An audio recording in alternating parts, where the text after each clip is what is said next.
Okay. Welcome, everyone, to the first session of this morning. And we have a chat with Rail Minister Lord Peter Hendy, who has business in the House of Lords, I believe, this morning. Peter? Yeah. Yeah. Good morning, everybody. I'm afraid so, Dickon. I would very much like to be there, but I've got the second day of the committee session of the Civil Aviation Bill, so I can't be there. I was actually at Long Marston about a fortnight ago, Right. when Porterbrook opened it, and I'm really impressed. It's a great place, and it's different from last year and the year before. Good. But you're with us by video, which is great, and we've only got half an hour, so I'm going to crack on because I believe it's a strict cut-off of 11 o'clock. So to kick things off, you recently published the policy timetable, which is very interesting and provides some kind of guidance for industry about the timings of things. A couple of quick questions on this. What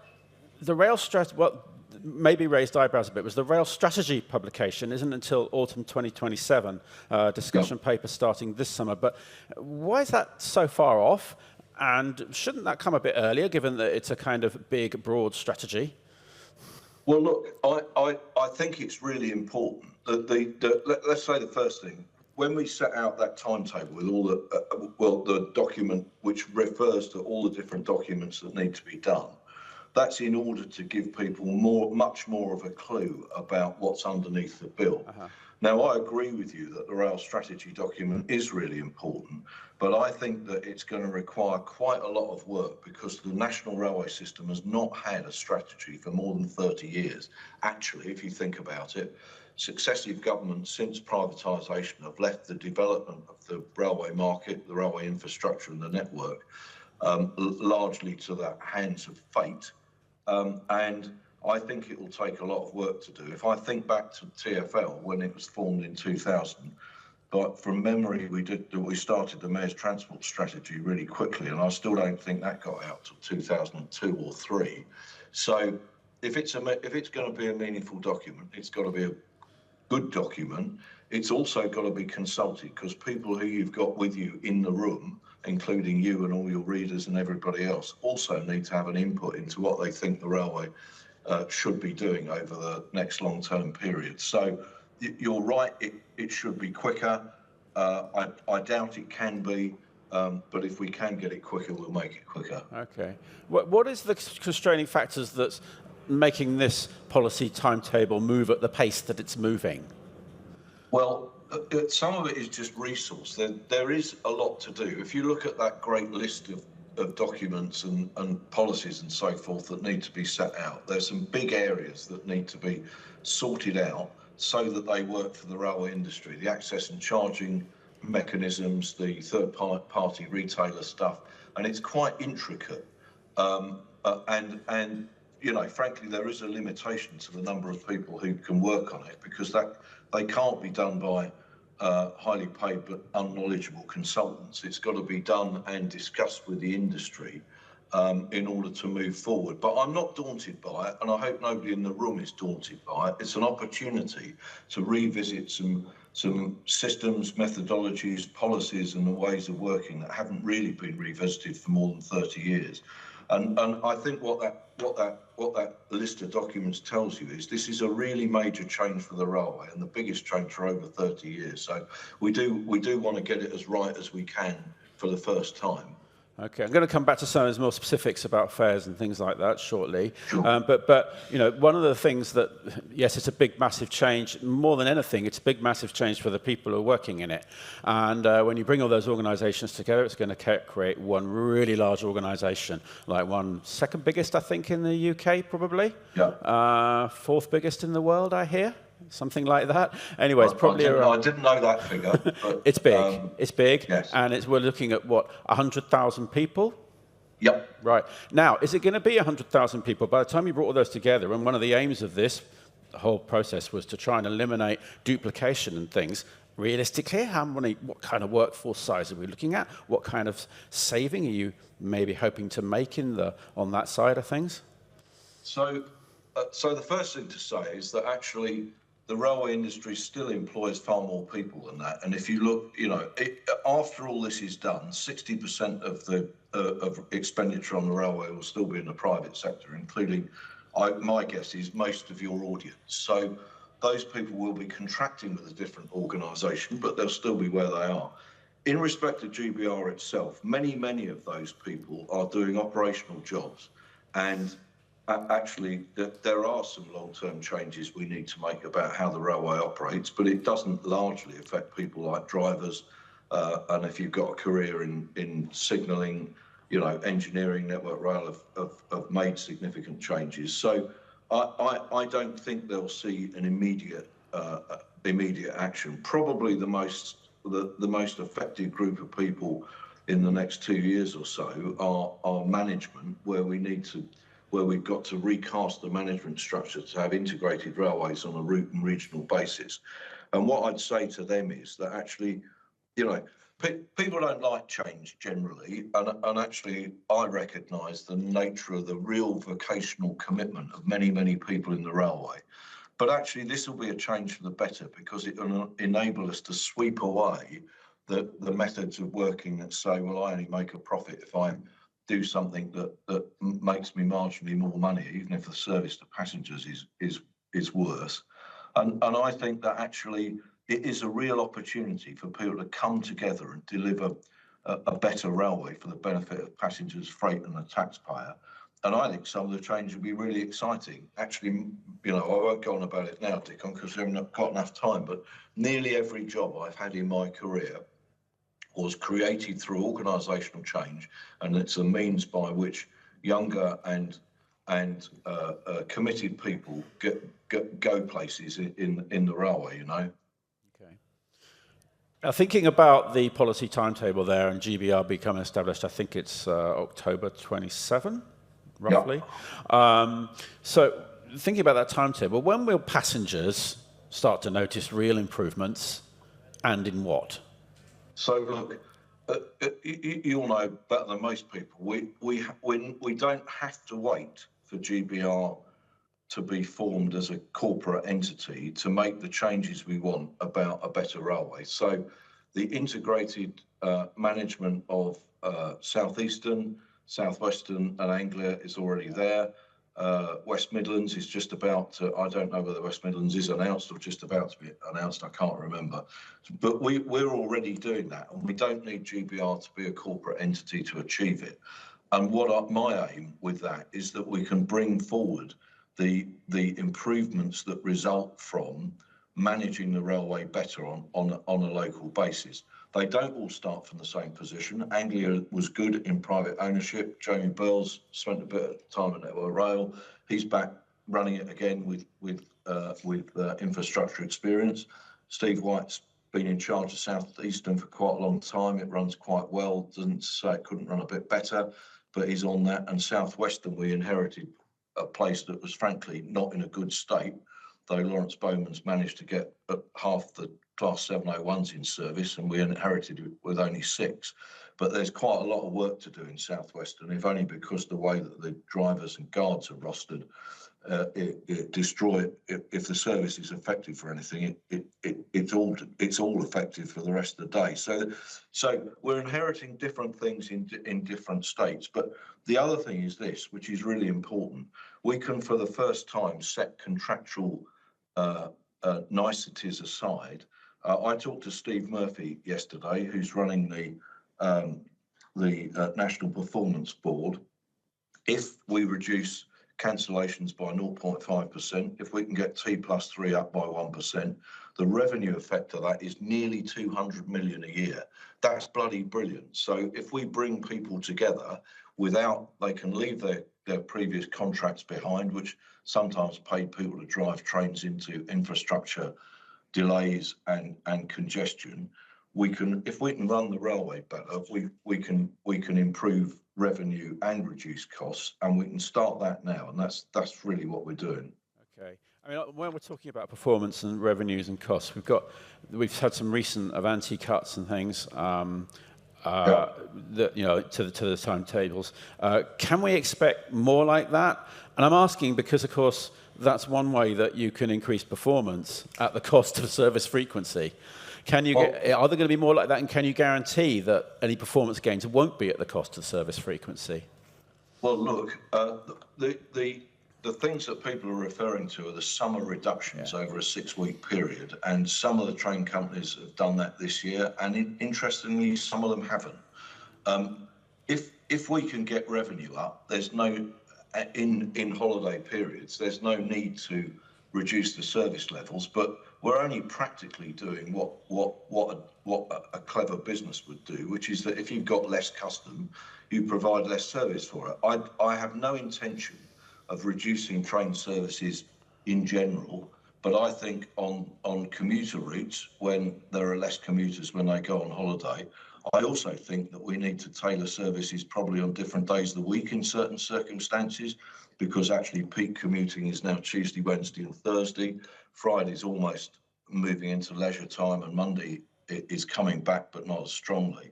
I do want a railway that reflects the demands on it, but I also want a railway that's busting a gut to put more passengers on. And I think that actually, if we can stimulate the leisure market, then you don't need to do that. Okay. I mean, that you were saying that some operators have, some haven't. I mean, these were two published timetables, so they, and they were the operators' choice, were they? That initiative did not come from under pressure from the DFT. No, the department asked them to look at whether or not it was wise to run the same level of service in the summer holiday period, bearing in mind the revenue that they've got. Okay. And actually, don't think that some of that hasn't been done already, because, for example, on Southeastern, Steve runs shorter trains on Fridays when there's less demand. Okay. I think one of the things that actually could be done better in the railway, it's very rigid, because all of these contracts for train operating companies and the mechanisms surrounding Network Rail and the TOCs has prevented flexibility to run less trains when there's less people, and frankly more trains if you've got rolling stock and drivers when there are more people. Okay. And I think that the industry could do itself a favour by not being so wedded to May and December as timetable changes. There have been summer changes for a long time in the summer. The Great Western only runs to Newquay in the summer. I think I'm right in saying it only runs to Pembroke Dock in the summer. So we're not doing anything new. Okay, so you were talking about performance improvements for passengers. You still haven't answered my question about when. I mean, you talked about things being brought together into track and train together in some regions and so on, which I think we all understand. So we kind of understand from an industry point of view, but from a passenger's point of view, when are they going to see performance improvements? They are already seeing a bit. Since December 24, train crew cancellations have gone down 50%. And that has reduced the revenue loss connected with those cancellations from 124 million to 60 million, 32,500 less cancellations. And I've got to say, I think that is a passenger benefit actually, and that's been achieved by collaborative working across the industry, sharing good practice, and bearing down on the massive driver shortages that have generally been inherited and have generally been there since COVID. And on the Southwestern, it's not as good as it should be yet, and Lawrence will tell you that. He needs a timetable change, rostering change, but he has got very serious increases in capacity on many routes created by introducing the 701s. The new timetable on the East Coast, I can't prove it, but the fact that I had to take the decision in this room to put in the East Coast Mainline timetable because no one in the railway had sufficient authority to achieve it. It's nonsense, but we've done it, and there's more trains, and there's more passengers, and there's more cheap tickets. Okay, thanks. Now, the other thing that passengers say they care about most, top of their priorities list, is fares. And so I know the government's got an ambition, very high ambition to a root and branch kind of revision of the whole thing. So the two things I want to ask about here, one is the structures and one is the fare levels, as it were. Yeah. So in terms of restructuring the fare system, what kind of principle are you thinking about but this is a very broad question, but what kind of principle are you thinking about proceeding on? So, you know, if you look at how other railways do it in the world, is it purely on supply and demand? Are you going to do it per mile? I mean, there's all sorts of ways that one can cost journeys on the railways. And to get something that's consistent and makes sense, what kind of options are you looking at, and how are you trying to achieve that? So the railway clearly has some very different markets. So the first thing to say is in urban areas like in Manchester and Birmingham, where we've moved quite considerably, pay as you go with a rationalised fare structure is obviously the right thing to do. Extensions to pay as you go have happened in South East England, in the wider area outside London. There's Manchester's moved quite a long way. West Midlands has moved quite a long way. So and allied to that, some of the experiments we're doing about in the East Midlands and in South Yorkshire about just using a mobile phone to buy tickets. So the urban areas we're underway, we need to do more of it, and we need to work with combined authority mayors to achieve it. On long distance services, the changes that LNER brought in progressively to a new structure, which I need to find a bit of paper, I haven't got time to look at, to spread people throughout the day on long distance journeys and to offer prices that enable not having a sort of cut off between, you know, the first train out of Paddington on a Friday after the 7:30 cut off looks like the last train out of Paris before the Germans arrived. We don't want that. What we want is for people to spread their journeys across the day and across the services we've got. The LNER thing looks as though it's successful. I'm waiting to see some results. I think that will be the model or something like it for long distance fares. And then we need to sort out the regional fares, which are a mixture of journeys and frankly need a bit more thought. But we're on that journey. The other thing I'd say, Dickon, is that actually it won't be achieved overnight, because the effect of 30 years of all sorts of different fares policies in different places leaves some quite big disparities, which you can only really change over time. I've got some experience of doing it. We did it in London when we introduced pay as you go and Oyster, but it did take a few fares changes. But we need to start, and the LNER thing is a start. We're talking about doing the same thing on the West Coast Main Line. I'm sure we'll get there with Great Western, because actually what we want, and you can see it on LNER, is trains which are full throughout the day, offered at prices where better prices if people book in advance, but spreading that load so we don't get heavily filled trains just after the peak, and frankly some empty trains in the peak. I'm amazed by the relatively low seat occupation of some of the Avanti services out of Euston in the morning peak, and that's because the fares are so high. Okay, with current budgets as they are at the moment, across government and getting worse, we don't expect the subsidy to be going up. We don't expect loads more money to be forthcoming. So anything that you can cut fares in terms of the what we charge passengers has probably got to come from savings, right? It's got to come from the savings you talked about, through a more efficient system, through getting rid of duplication and things. So if that's the case, when are passengers going to see the benefit of those savings in their fares?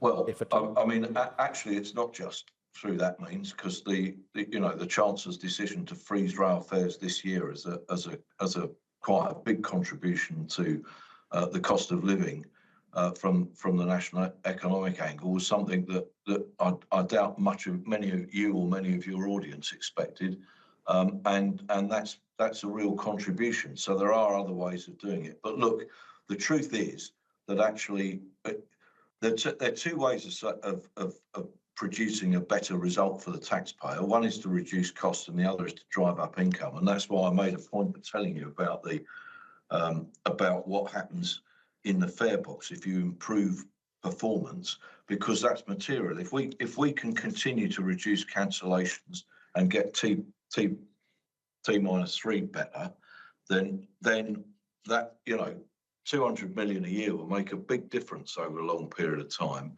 So it's not easy. The balance between what taxpayers pay and fare payers pay is always an issue. It's an issue in railways throughout the world. We start from where we are. We've got to drive the taxpayer subsidy down. And I would much prefer it by getting better revenue, but we will also have to reduce cost. Okay. So also related to this, so one of the things that maybe you might be able to put a timing on is the idea of one GBR app to simplify Yep. everything in terms of your buying. Is that going to come at the launch at the same time as GBR is established in autumn 2027? I would like to think so.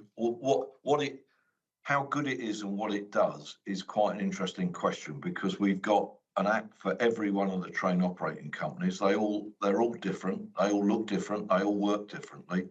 There are some big issues that we need to confront about dealing with people who need assistance, who find different apps really confusing. If you interview Tanni Gray-Thompson, the former Paralympic athlete, who's a colleague of mine in the House of Lords, she showed me one day how she buys tickets from her local station to London, because she's got two train operators, Northern and LNER, and they both book tickets in a different way. So, and we can't replicate that. So we've got to have some initial consistency.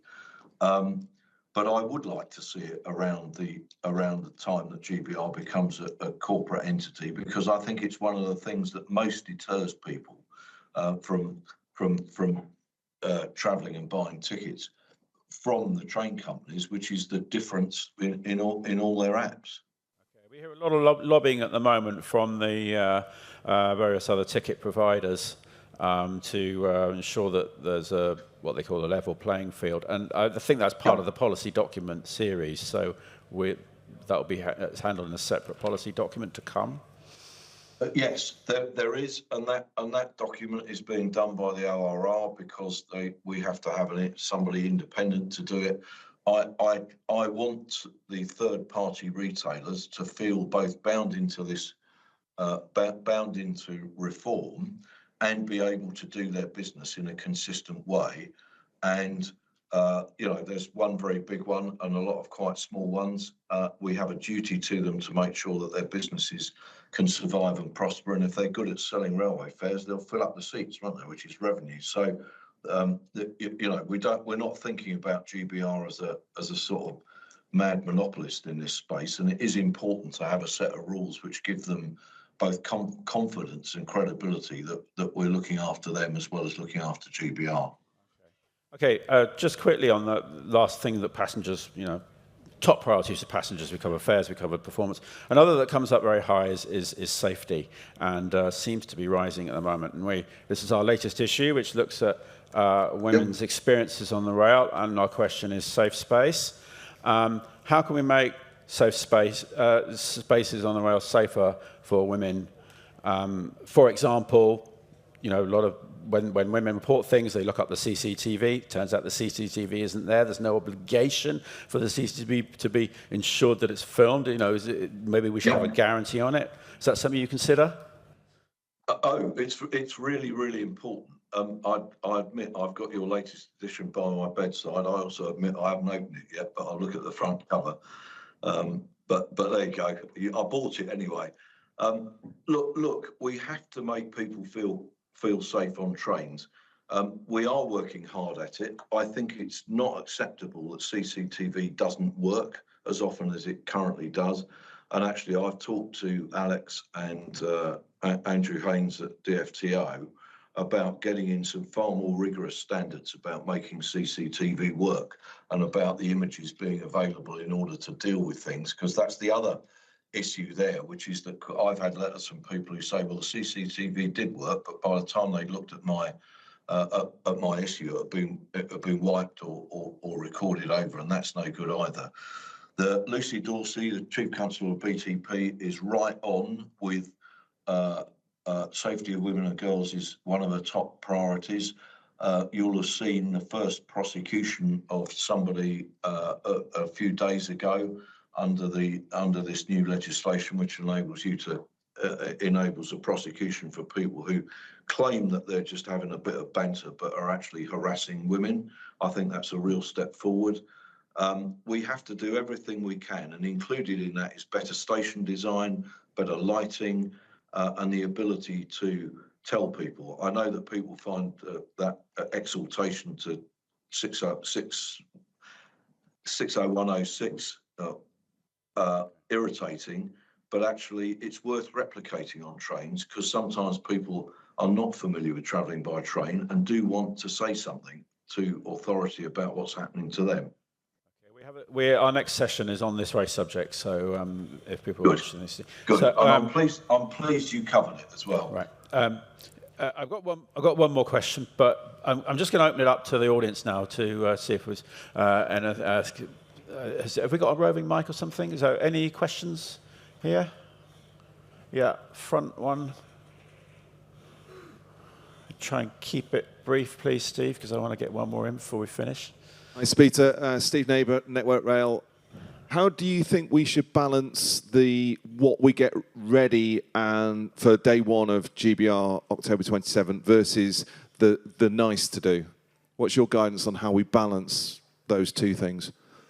So, I mean, I think the answer to that is this is a gradual process. The most important thing for many, many people on the railway is not to stop doing the day job, because people are relying on it every day. The sorts of improvements that I was discussing with Steve Murphy yesterday are improvements that come over time with more staff, with better attention to detail, better timetabling and so on. I can see a big bang when we say, oh, well, it's all GBR. But I don't think that can't be at the expense of running the railway better. I do want people to think about the future, but I also want them to frankly get on with the day job so that we can deliver for the customers and freight customers on the railway every day. Okay. One of the coming back to this policy timetable, we're about halfway through this government now, coming up to, I think. And are you confident that you can get it all done in time? Yep. Are you at all worried, concerned about the timings of it? I'm not, Dickon, because we've started, and I think what's really important for me is getting more integrating business units at train operating and infrastructure level, because I know that's the place where you can start to make a difference in performance terms. And the railway will look different by the end of the 5-year term of government, and we started now. It doesn't all happen overnight. But the thing that really cheered me up on the December timetable change on the East Coast, I went up to York a couple of weeks before and saw all the senior management involved. Nobody brought their contract with them. Nobody said there's an action that I could take, but it's not contractually convenient for me to do it. I saw a load of people working together to put that timetable in, and very largely it's been successful. And that's what's going to take us to a better position in 2029. I've got a lovely quote from this morning. My mate Richard came up on the special train.